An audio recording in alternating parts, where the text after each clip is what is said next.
Et bonjour tout le monde et bienvenue dans cette nouvelle vidéo. Salut Johan. Bon Dieu, mais qu'est-ce que c'est que cet abruti? Oh putain, oh ouais. Spéciale référence, vous devez trouver dans quel Batman c'est à 1h30. C'est... Oh mon dieu, t'es sûr vraiment? T'es sûr? Ah oh bah, là là, c'est t'es un sûr? Un bon clin d'œil à tous les connaisseurs, mais n'empêche que si vous connaissez ça, vous avez bien du cœur quand même. Bonjour tout le monde, bienvenue dans cette nouvelle vidéo. Du coup, on va parler d'un film très... qui fait parler, hein, un film qui fait vraiment parler en ce moment, c'est le film... Le Joker. On voit même pas la fin de la phrase. Bon, celui-là c'est le Joker de Heath Ledger. C'est Heath Ledger. Film Joker écrit et réalisé par Todd Phillips, réalisateur qui avait fait notamment les Very Bad Trip. Et donc je m'en fous parce que je les ai pas vus. j'ai dû voir le 3 qui m'a pas fait rire en fait. Donc à partir de là, c'est pas très confiant. Je me souviens juste d'une scène dans Very Bad Trip 3, c'est un mec qui conduit un smearmork il a une girafe en fait. Ah ouais. Dans la remorque, Oh, bah, et la girafe se prend un pont et sa tête s'en va. Je ne me rappelle que de ça. ok. Voilà. Mais n'empêche que tu pars de cette base-là pour après dire tu vas faire un film Joker. C'est pas mal quand même. C'est pas mal. Donc je pense qu'il y avait quand même des raisons d'être inquiet. Le fait est que le film est sorti le 9 octobre en France, après avoir gagné le prix le Lion d'Or de la Mostra de Venise, qui est un gros festival de cinéma. Hein. C'est un peu un penchant... c'est le festival de Cannes italien, quelque part, donc c'est un gros truc. Donc on projette ce film-là, et le président de la Mostra de Venise dit « Le film Joker va aux Oscars ». Ah oui, wow. Ah quand même. Donc t'as le projet, machin, et tu fais « Ouais, d'accord, ouais, où est-ce qu'on va? Qu'est-ce que ça va être ce film ?» Et donc le film est sorti, et du coup, on va vous faire un petit retour pour vous dire un peu ce qu'on en a pensé. Alors, pour commencer, Johan, déjà, quand t'as eu l'annonce du projet, qu'est-ce que t'attendais un peu du film? Non, bah moi, franchement, j'ai vu la bande-annonce. J'ai regardé la bande-annonce, ça m'a vraiment pas donné envie au début. Ah, je sais pas pourquoi, mais c'était une... Ça a fait l'inverse chez moi. Ouais. Donc, Je me suis dit, oh là là... encore un Joker. Encore un Joker, parce que attends, on a eu Jack Nicholson, on a eu Heath Ledger, on a eu Jared Leto. Maintenant, encore avec Joaquin Phoenix. Donc et du coup, je me suis dit, bon, encore un énième film. Surtout que là, c'est vraiment sur le Joker, je me suis dit, on prend un personnage de Batman, on en fait tout un film. J'avais pas du tout envie de voir Venom, par exemple. Que t'as toujours pas vu. J'ai toujours pas vu. Parce que je vois pas l'intérêt, mais je le regarderai certainement. Mais... Enfin bref. Alors, je l'ai en Blu-ray en plus. et finalement, franchement, j'avais kiffé le film. J'ai regardé en VO une première fois. Moi aussi. Ça se regarde mieux en VO. Après, j'ai regardé en VF. C'est pas dérangeant en VF. En soi, c'est bien fait aussi, mais c'est beaucoup mieux en VO. On ressent plus l'émotion des personnages. Ah bah, c'est pour ça qu'on va voir les films en VO. C'est pour avoir le. Il est bon, hein, parce que quand il arrive à être triste des yeux et éclater de rire, il est quand même fort. C'est assez impressionnant. Bah, j'ai plus ou moins le même avec toi. Moi, le truc, en fait, c'est que c'est l'annonce du projet. Et j'ai un pote, en fait, qui m'avait montré la photo du maquillage de Joaquin Phoenix. J'ai vu le machin, j'ai fait qu'est-ce que c'est que ce truc? Mais c'est quoi ce maquillage ridicule? À quel moment c'est Joker là? Et il y a eu du coup toutes les infos qui sont passées. Le côté présenté à la Mostra de Venise, il récupère le Lion d'Or, plus une foule de critiques qui disent ah oh putain, cette baffe. Donc tu dis oh ça a l'air intéressant. Mais même le parti pris du film dans tout ce cinéma de blockbuster, même chez DC, tu vois, je trouve que c'est quand même une bonne décision, le fait de se dire on a un univers étendu qui marche pas. L'univers Justice League ne marche pas, y a trop de faiblesses, il y a trop de trucs qui vont pas. Oui, vous savez que je suis un gros fan de DC au cinéma, n'empêche que faut bien se dire que quand tu pars d'un Man of Steel ou d'un Batman v Superman et qu'ensuite tu pars sur du Shazam ou les voisins qui passent, et après tu pars sur du Shazam ou des trucs comme ça. C'est dommage, c'est vrai que c'est dommage, mais l'univers capte pas. Du coup, le parti pris, c'est on va faire des films d'auteur. Ouais. Franchement, sans CGI, sans effet numérique, c'est un truc de malade quand même, parce qu'il faut le faire. Mais dans tout ce cinéma de blockbuster avec les Transformers, les films du MCU, les Fast and Furious, enfin tu sais, ce genre de truc où faut que ça accélère, même les nouveaux Star Wars, tu vois, faut que ça pète, faut qu'il y ait des effets spéciaux partout, faut qu'il y ait des combats. Non, là, ça n'est vraiment pas gavé. Pas du tout.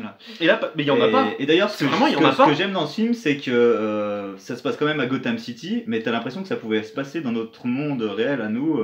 C'est vraiment le parti pris du film. Pour le coup, c'est une tranche. C'est qu'il y a un réalisme dans ce film, mais à côté, les Batman de Christopher Nolan, c'est de la fantaisie. À côté, vraiment, c'est ça se veut fantaisiste aussi, alors que celui-là se veut plus proche de nous. Là, c'est vraiment très très réaliste. En fait, je trouve que 19 ans après, on retrouve un peu cet effet incassable.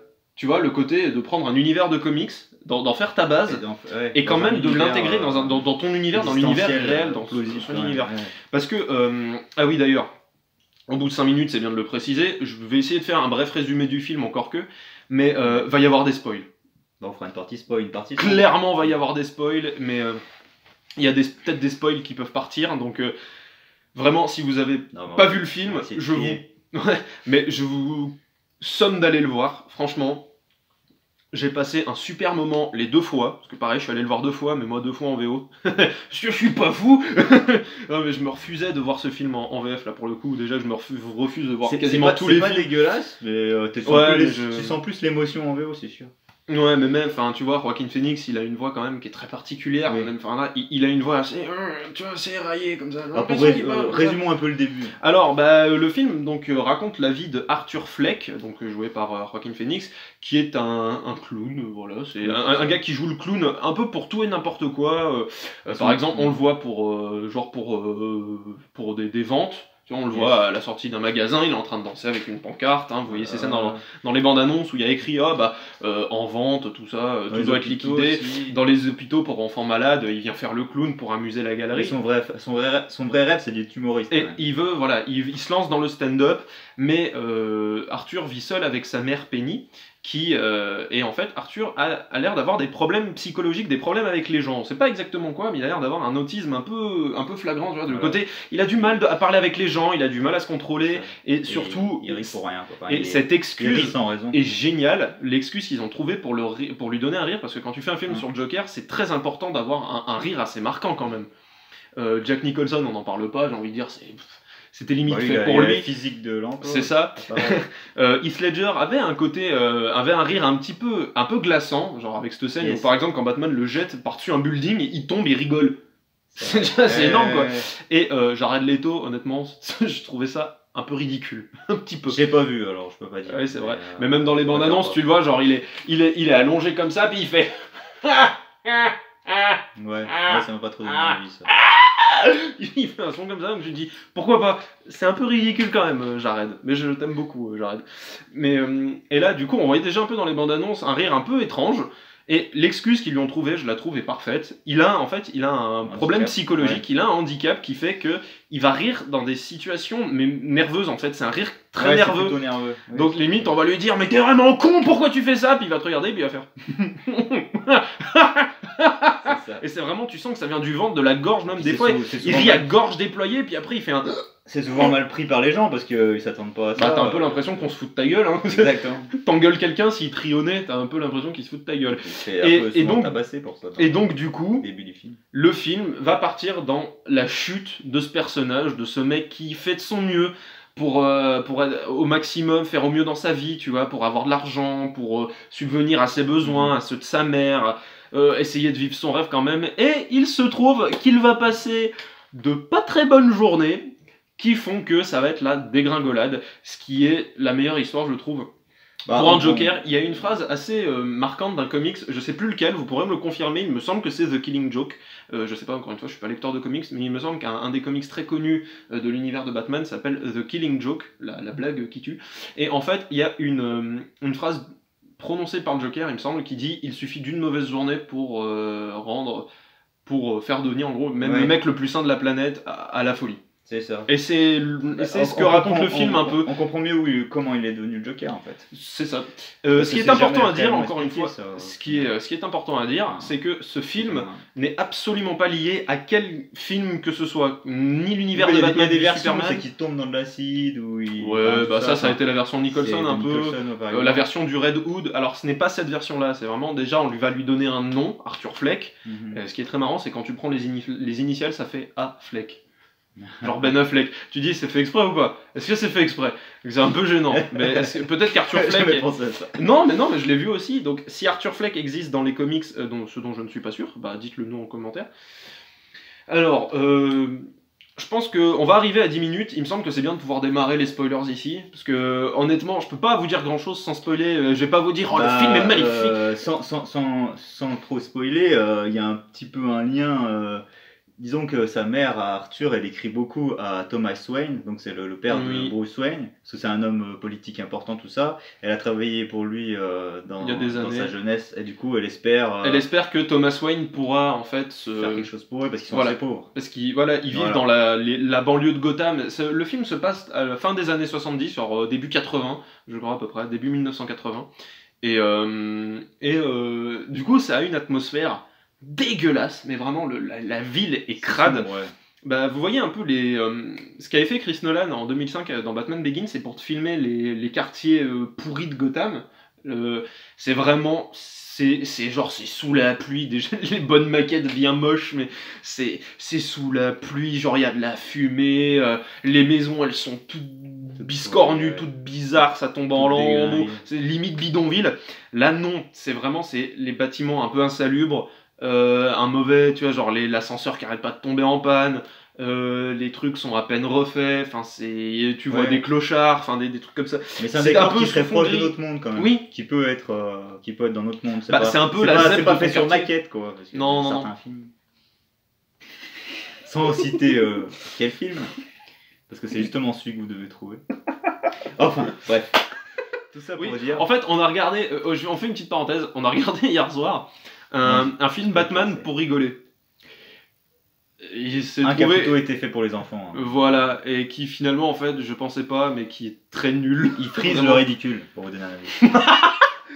Pardon. Bref, je pense qu'on peut démarrer les spoilers à ce moment-là. Spoil. Alors, si vous n'avez pas vu le film, vraiment, allez le voir.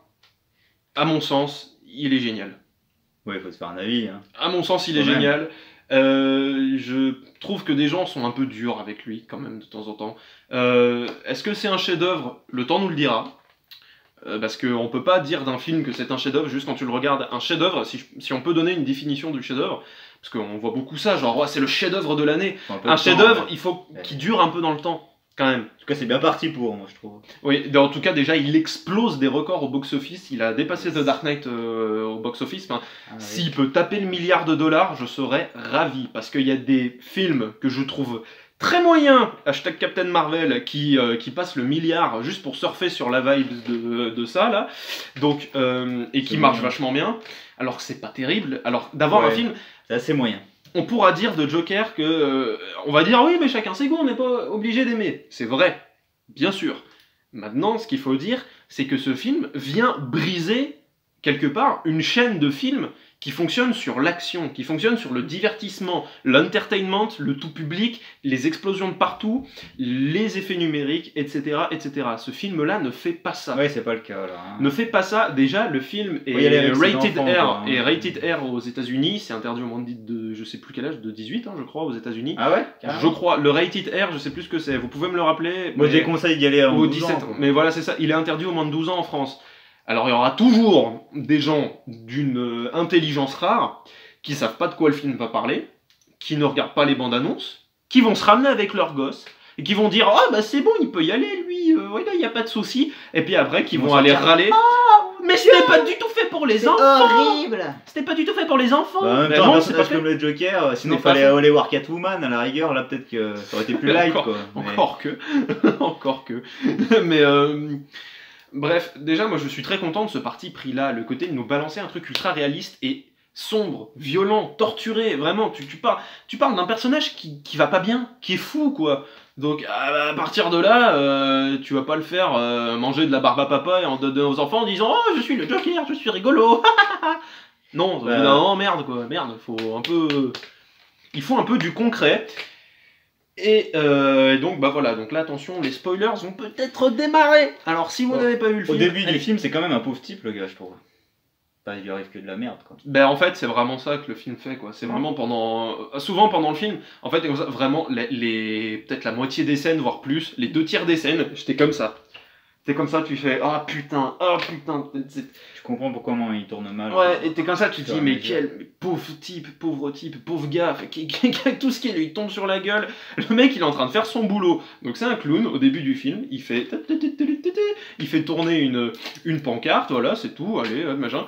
Il y a une bande de jeunes cons qui lui volent la pancarte, donc il les course les courses. C'est un moment, puis il se fait tabasser. Et il y a un moment, il dit rendez-moi ma pancarte. Ils arrivent dans une ruelle défoncée et il lui explose la gueule avec la pancarte et il le tabasse. Et ça commence là-dessus. Après, après une scène assez impressionnante quand même où tu le vois se maquiller.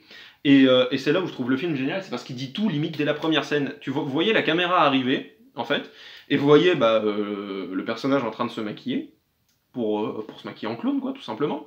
Et il fait des mimiques, genre, il essaye d'avoir un visage joyeux, puis triste, machin, et puis il y a cette scène où et vraiment, et quand il se l'enlève, t'as limite une larme qui coule, genre, et déjà tu dis, ok, ce mec-là, son boulot, c'est de se forcer à sourire. Ça va pas, ouais. Et déjà là, bim. Déjà là, ça marque bim. le truc. Ensuite, bam, scène où il se fait tabasser. Ensuite, scène où tu vois où il habite. Et Joaquin Phoenix a perdu énormément de poids pour ce rôle. Et c'est là où tu dis, il est maigre. Mais il est maigre, vraiment, la peau sur les os, quoi. On est à deux doigts de ça. Mais vraiment, il est faible, il va pas vraiment dans un truc pourri avec sa mère. Un taudis, ouais, c'est un petit appart mal agencé, mal situé. T'as plusieurs personnes qui vivent dans le bâtiment, mais c'est un immeuble. C'est un immeuble, mais un peu moisi, quoi. Ouais. Et donc Joaquin Phoenix qui regarde souvent une émission avec Robert De Niro. Robert De Niro est dans ce film, ce qui est déjà comment tu veux ne pas être intéressé par un film? Tu dis t'as un film de comics qui sort. Et t'as un de tes personnages qui va être joué par Robert De Niro. Lui qui joue, c'est plutôt un comique. C'est un présentateur télé. Présentateur assez comique quand même. Voilà, c'est un peu son boulot. Et donc du coup, Arthur aime beaucoup regarder ça avec sa mère, parce qu'encore une fois, c'est ce qu'il aime. Il aime la comédie. Très américain, parce qu'il y a plein d'émissions comme ça, américaines. Exactement, les talk shows, mais là vraiment, c'est fait pour faire des blagues. Donc c'est super sympa de voir ça. Donc c'est pareil, ça développe le personnage d'Arthur. C'est un peu son réconfort, mais je veux dire, son personnage, c'est un petit peu ce qu'il aimerait être aussi. Il y a toute une scène de fantasme où il s'imagine être dans le public et où le gars, c'est Franklin Murray, je crois qu'il s'appelle comme ça, Murray Franklin, qui voilà, il se fantasme toute une scène. Je t'aime Murray, et du coup il le fait venir avec lui sur le plateau. Ouais, c'est ça. Qu'est-ce que j'aimerais avoir un fils comme toi. C'est ce qu'il lui dit. Il le prend dans ses bras. Voilà, c'est ça. Il s'imagine beaucoup de choses. C'est un rêve, quoi. Un fantasme, voilà, un rêve. Voilà, il s'imagine vraiment sa place quand il regarde l'émission. Donc voilà, il rencontre une fille qui est jouée par Zazie Beetz, je crois que ça se prononce comme ça, c'est la blague, sa voisine. C'est la meuf qui joue Domino dans Deadpool 2. Ah oui, j'ai pas fait gaffe. Je l'avais pas reconnue. Tu me diras, dans Domino, elle a une giga coupe de malade, elle est maquillée, donc mais je l'avais pas reconnue. Et donc enfin voilà, et on a ce personnage en fait, leur première rencontre c'est dans l'ascenseur. Yes. L'ascenseur se bloque et elle le regarde d'un air dépité en mode mais il est moisi cet ascenseur, puis elle leur... C'est ça. Et donc après, voilà, ils commencent à sortir ensemble, tout ça, ils vont dîner, ils vont en soirée, et en fait, le vrai moment où tout bascule, c'est vraiment là où le film démarre, c'est quand, en rentrant du boulot, justement, le passage où il est à l'hôpital, justement, pour faire rire les gamins, un de ses collègues, avant, lui a filé un flingue, pour dire, tiens, pour te protéger, vu qu'il se fait tabasser, et qu'apparemment, c'est même pas la première fois qu'il se fait tabasser. Il fait tomber le flingue. C'est ça, il fait tomber le flingue à l'hôpital. Donc c'est moyen, c'est très moyen. Donc il essaye de s'en sortir en disant, mais non, c'est un accessoire. Donc il se fait virer de son taf. Dans le métro, il y a 3 mecs, d'une... trentaine d'années, peut-être un peu moins, enfin voilà, qui emmerdent une fille, et ça pareil, c'est tellement actuel quand on voyait ça, genre il dit mademoiselle, tu veux des frites, machin, et puis t'as le pote qui arrive et qui dit il vous a bien parlé, pourquoi vous l'ignorez, et lui il est là, il est nerveux, il commence à rigoler pour rien. Et ils comprennent pas pourquoi, ils pensent qu'il se fout de sa gueule. Voilà, donc ils commencent à aller le voir, ils vont le voir, et dit alors qu'est-ce qui t'arrive, qu'est-ce qui te fait rigoler? Donc il essaie d'expliquer en disant non, j'ai handicap, et le moment où il dit ça, il se prend une droite. Ah ouais, c'est une belle droite dans la gueule. Et en fait, il commence à se faire tabasser, donc il essaie de se défendre comme il peut. Mais vraiment, il le maintient dans l'air, il se prend une autre droite. Je suis allé voir les 2 fois en Dolby Atmos. Le Dolby Atmos, si vous connaissez pas, j'en parle souvent, c'est une amélioration du son. C'est-à-dire que c'est la plus grosse salle de mon cinéma, c'est la salle 1. Il y a une amélioration du son, ce qui fait que le son est très puissant. Il y a une puissance sonore assez incroyable, et aussi une répartition du son qui est beaucoup plus travaillée. Du coup, qui est vraiment, voilà, le jingle du Dolby Atmos est génial, parce que t'as des bruits partout vraiment qui circulent, et c'est exceptionnel. Donc quand t'as le... poum, mais quand t'as la droite qui part. Il se prend une balle Oh. droite. Mais cette fois-ci, il se laisse pas faire. Et là, sort il se son fait flingue. tabasser et il y a la réal est assez géniale, je trouve, dans ce film. Todd Phillips a fait un truc génial parce que vu que le métro est en train de rouler, Mhm. il y a des lumières qui bug. Donc au départ, Yes. t'as les lumières qui s'éteignent, qui se rallument, et de ambiance. plus en plus, en fait, bah c'est donc vous voyez genre, et le moment où il pète les plombs, bah c'est dans le noir. C'est-à-dire, ça devient noir, la lumière se coupe assez longtemps, et on entend un coup de feu. Et vraiment, le coup de feu, il vous fait sursauter. Et donc en fait, le moment où tout bascule, c'est quand Arthur bute 3 gars qui l'ont emmerdé. C'est ça. Et il se trouve que les 3 gars, en plus, bossent pour Thomas Wayne. Wayne Enterprise. Ah oui, ils bossent pour Thomas Wayne, donc ils sont vus comme des martyrs. C'est ça un peu, Donc, genre c'est en mode des- regardez ces pauvres gens qui Ouais. se sont fait tuer par un clown. Et il y a Même, cette interview de Thomas Wayne à la télé où justement C'est un peu comme ma famille, c'est mes voilà, employés, c'est mes c'est un peu employés. comme ma famille, donc ils sont... Comment dire, ouais, ils sont proches dans mon cœur, voilà, ils sont lui. proches pour moi, voilà, ils sont importants. Et donc il y en a qui disent oui, on a l'impression, et le présentateur, cette interview, elle imprime en gros le message du film, c'est là où tout commence. Vous n'avez pas l'impression qu'il y a une vague anti-riche à Gotham en ce moment oui, mais ces gens les plus démunis, ceux qui foutent la merde sont des clowns. Et c'est vraiment le mot qu'il C'est utilise, ce ce qui- sont c'est des ce qui clowns. Et donc Et de plus en plus, on va avoir des grosses manifestations avec des gens qui Avec des mettent des clowns. masques de Mais- clowns. Faut dire qu'Arthur aussi était déguisé en clown au moment de Voilà, c'est ça. l'agression. et il y a Donc peut-être ils pensent quelqu'un que qui c'est un l'a vu. maquillage ou un masque de Et clown. oui, et du coup, il y a une affiche où on le voit dessiner en mode clown, et du coup, les gens ils prennent vont- pour mot et disent bon, on va faire des manifs en mode Où clown. on est déguisé en clown. et, contre euh, Thomas Wayne, contre la richesse de la ville. De côté. Et encore plus que la richesse, c'est vraiment le côté foutage de gueule. Ouais. Genre, on est dans la merde, vous faites semblant de vous y intéresser, et Vous- en plus vous Vous moquez. nous prenez pour des clowns, bah vous allez voir. Et bah vous allez voir, donc il y a de C'est ça. plus en plus. Donc il lance un mouvement en fait, Arthur. Mais sans le vouloir. Sans le vouloir. Et là aussi où ça va pêcher, où ça va vraiment faire passer Arthur encore plus du mauvais côté, enfin voilà, du côté obscur de la force, Ouais. c'est... Du coup, Murray. non, c'est quand Non. sa mère en fait écrit une lettre à Thomas Wayne. Yes. Parce que justement il dit mais non regarde c'est des employés regarde on est important, Déjà, moi il je suis une répond- ancienne il répond- employée. Il répond jamais. Il répond jamais, il n'y a jamais de courrier. Elle lui demande tout le temps est-ce qu'il y a eu du courrier, j'ai écrit à Thomas Wayne, Non. il m'a pas répondu. Non, il ne lui répond jamais. Donc au bout d'un moment, Arthur en a un peu marre, et donc il va lire la lettre que sa mère a écrite, et en fait ce qu'il voit, c'est que La lettre- Penny Oui.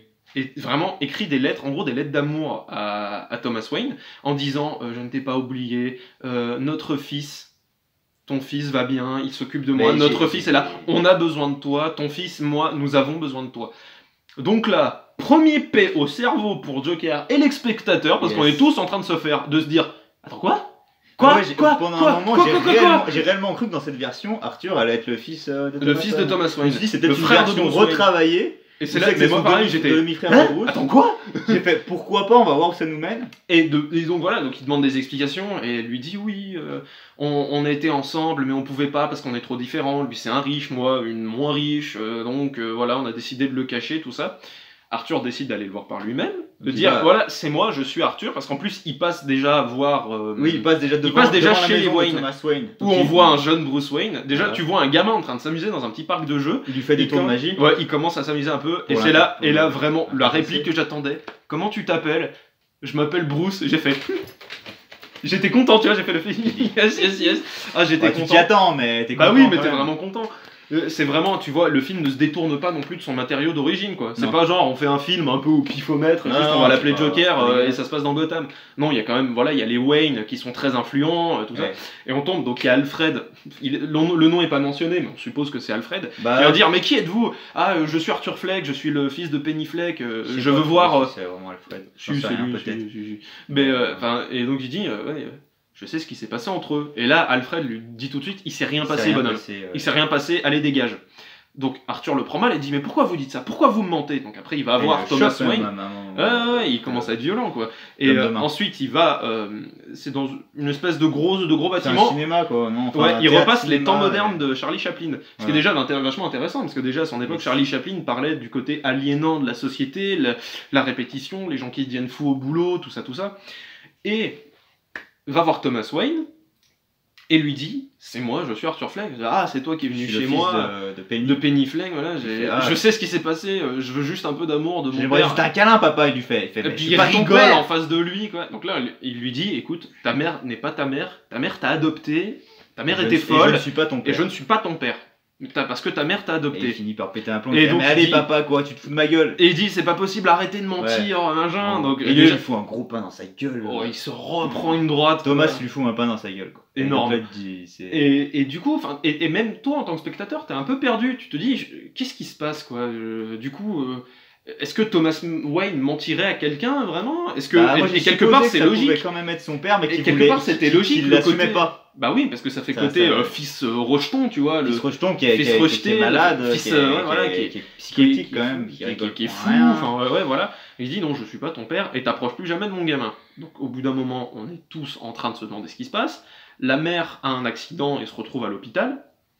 Et du coup, il commence à faire un peu des recherches, Arthur. Il se dit attends quand même, parce qu'on m'a dit qu'elle était à Arkham, donc il va à Arkham voir si elle est vraiment, s'il y a vraiment un dossier quoi. Ouais, elle avait été internée à un moment de sa vie. C'est ça. Voilà. Donc le gars veut lui donner le dossier, il commence à lui lire, et à un moment, le mec de la sécurité, enfin du gars des dossiers, quoi, il regarde comme ça, il dit c'est vous l'enfant Et il dit Ouais, oui, parce oui, c'est qu'elle- ma mère. Et il le referme aussitôt, il Elle commence à dit lui qu'elle pouvait être dangereuse. Et, pour l'enfant qui a pour eu des l'enfant trucs de aussi, maltraitance, il y a eu des histoires de maltraitance, Il Et a donc, été tu- maltraité. et donc il lui Elle arrache, était nocif même pour son fils. Quoi. donc il lui arrache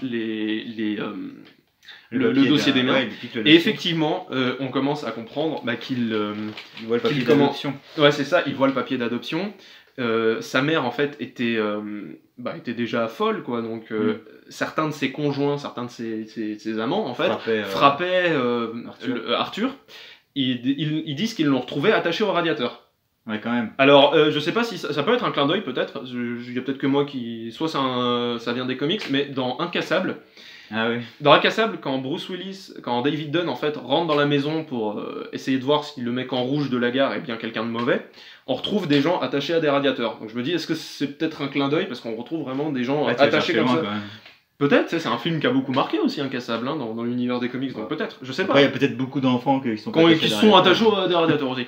Donc là, tout part en vrille, même dans la musique. La musique de ce film est géniale. C'est Oui. un mec qui s'appelle Hildur Goldandottir. Je sais pas comment ça se prononce, c'est un nom islandais, donc je sais pas comment ça se prononce. Mais dans la musique, il a réussi à retrouver une ambiance un peu vieillotte quand même, mais très angoissante. Ce qu'avait fait Hans Zimmer dans The Dark Knight pour le thème du Joker, il avait frotté une corde avec de l'acier. Et en fait, ça donne ce son très dérangeant, le qui monte vers les aigus. Donc là, on a une corde frottée de violoncelle. Et vraiment, c'est un son très criant et très particulier. Et alors, à certains moments, la musique explose, comme sa folie, en fait. Hein, voilà, la folie explose et pète un plomb. Et en fait, et donc du coup, il se dit, ma vie, en fait, n'est qu'un mensonge. Et il se rend compte de certaines choses. Donc il se rend compte que la fille avec qui il sortait tout ce temps... Parce qu'à un moment, justement, quand Et il apprend jamais tout ça, il se retrouve sous la flotte. Donc, et il rentre dans l'appartement de sa copine, de la blague. Du Ouais. coup, Il s'assoit sur le canapé. il s'assoit sur le canapé et on entend la mère, qui est une jeune fille, du coup, parce que ça a l'air d'être une jeune maman, Ouais. qui dit oh, allez, chérie, va te coucher. Et elle voit Arthur de dos, avec les cheveux Oh mon mouillés. Dieu. Elle fait Vous êtes trompé d'appartement. je crois que vous êtes trompé d'appartement. Donc, toi, tu t'attends à ce qu'elle dise un truc du genre ah, ça va, t'as pas l'air bien, vu que tu les vois s'embrasser, tu les vois sortir souvent, ensemble. Enfin, tu comprends pas trop. Et elle dit ah, vous vous appelez Arthur, c'est ça? Vous habitez au bout Vous du habitez au couloir. bout du palier, non? Ouais. Vous voulez que j'appelle quelqu'un? Est-ce que votre mère est là? Et là, il la regarde et il fait j'ai eu une journée de merde. I Donc, have a on really comprend que bad tous les moments day. passés avec Et elle il y a un étaient faux. montage en fait où tu vois qu'il a tout imaginé.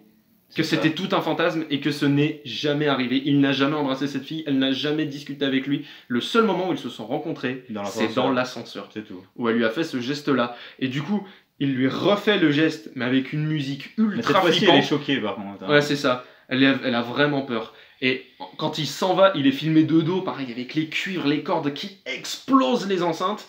Du coup, il en veut beaucoup à sa mère. C'est ça. Et surtout, tu te dis, qu'est-ce qu'il lui a fait à la pauvre fille, là, du coup?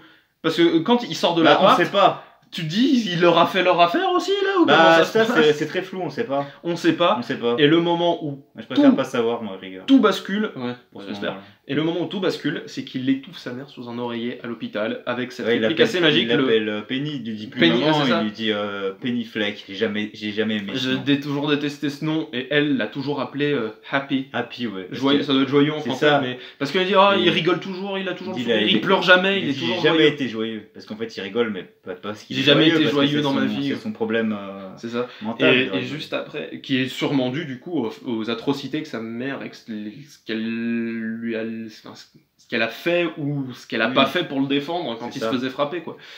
Frapper entre autres, hein, parce qu'à mon avis il y a d'autres sévices.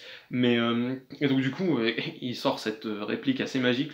J'ai toujours cru que ma vie était une tragédie. Et maintenant je réalise que c'est une comédie. C'est une comédie. Donc il D'ailleurs, prend tout à la légère. On en il a pas étouffe sa parlé, mère, mais et il fait quelques sketchs dans des Ouais. hôtels, des bars.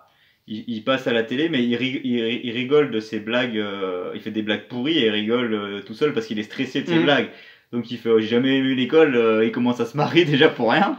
Ce qui est Parce stressé. qu'il ouais. est stressé, du coup il se marre. Et la personne dont il est fan, donc Murray, Ouais, le passe à la diffuse télé sa vidéo. et se fout de sa Et gueule. se fout de sa Il dit, gueule. c'est quoi ce mec qui rigole rigole à ses tout blagues seul. pourries Ouais. pour rien Et il il l'invite. dit c'est un joker quoi. Enfin il dit Il dit, euh, Passez-moi ce Joker pour dire bouffon en fait. ce bouffon, voilà, c'est ça. En Et- français il dit je sais plus trop, c'est mal foutu, mais en gros Ça il, doit être bizarre il de dit traduire ça. il dit du style est-ce qu'il fait rire ce mec? Joker.